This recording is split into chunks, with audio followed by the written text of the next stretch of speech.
we've had some recent legislative activities happening to the south of us.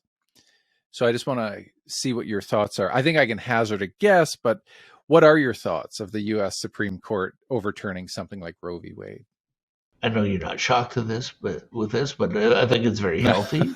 Remember that our focus, my focus, is on children and babies, and I don't think it's ever a good thing to see a baby's life taken. And I don't believe the argument that says that a baby has no person status in the womb. I mean, place when does inside or outside something determine whether you have any status in society? And unfortunately, Canada is a strange country where we're the only country in the Western world that has no law pertaining to abortion. And so babies have no person status whatsoever. I'm very much against the thought of the day that drove Roe v. Wade, and that was the recapitulation theory that somehow the baby reenacts evolution in the through gestation, and therefore it's not really a human. It's really an amoeba or a tadpole or a fish or a reptile or a bird or a mammal. And then remember the racial implications of this teaching that I reject a lot. That it develops up through the races of being a negroid and then a mongoloid and then a caucasoid. And this is where we get the term mongoloid for Down syndrome children, because of ignorance that said that the children, babies, didn't develop all the way in the womb. And now, remember, in the 70s, you had recapitulation was considered to be fact. Now, of course, the scientific world has turned its back on this theory, and you had thinking that was wrong that led to Roe v. Wade. And if you've read the 250-page decision, and I've studied it quite intently, the original decision, it was very much based on this whole idea. And they took the church teaching of quickening, the age of quickening, when a baby first kicks, and they took that as part of the debate of when a child, when it becomes an actual person or a child that needs some protections.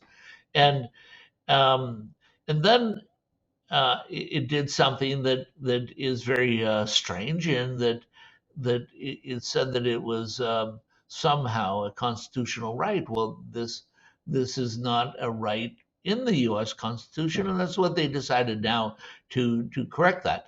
It is actually the responsibility of the states, because the U.S. is basically 50 different countries, and you have these. So now they have to pass their own laws, state by state by state, on when a baby is a baby, and it's a debate that we should have. Is it at 14 weeks? And I believe it's at conception. Yeah. You may not believe the same thing. Mm-hmm. Someone had a debate in the Globe and Mail, and the writer shocked me, and she said that she believed it was when you could measure brain activity. But at least if we can have a debate and then say, hey, let's protect babies when we can all have a consensus. So I fought and I actually got consensus with Henry Morgentaler, of all people, that you should not kill a baby after the age of viability. If the baby can live outside the womb, why kill it? So that in those days it was 24, 25 weeks. That's crawled back to 21, 22 weeks. At least take the baby out and give it a fighting chance. But we're not allowed to have that debate. So what I teach students in my bioethics courses is that there's generally three stances people have about the status, the ontological status of the fetus. So there are what I call the conservatives: sperm touches egg, life begins, right? Meiosis, division of cells, life has started. There are the feminist legalists who believe head and shoulders exiting birth canal. That's when it becomes alive with rights. And then there are the gradualists, right? Somewhere in there, we can say you really shouldn't mess with it. It's enough. It's human enough that you ought not to disturb that process anymore. And of course, there are problems, right, with each one. You know, do you really believe when head and shoulders exit, it doesn't have rights prior to that? What about one contraction prior to delivery? Is it still a woman's right to say, I want you to kill this now? I don't want this baby.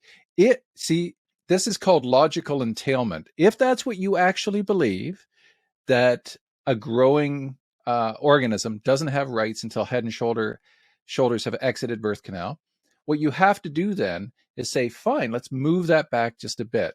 Let's go right before the last contraction and the child's going to be born. If you believe that that's when an organism has rights, you have to agree that a woman has the right to say, kill it now before I deliver it, because it's still inside of her body, right? If it's what you believe, sperm touches egg, you don't mess with it. How would you feel, Charles, if I had a petri dish of a viable embryo in one hand and I had a 2-month-old in the other hand, and I said, one of these is going to die. You have to decide. Are they really equal? They don't seem to be equal, right? They seem to be differentiated enough. And then the problem with the gradualists is when it has a heartbeat, when it has a brain, when it can feel pain. So each position that somebody can take on discussing the ontological status of a living organism has faults, has difficulty. But when we talk about them, we get greater clarity on this, right? So that we are better to understand why it is we believe what we do. And then it allows us to see what those entailments are, so that we can have a more fruitful discussion, right?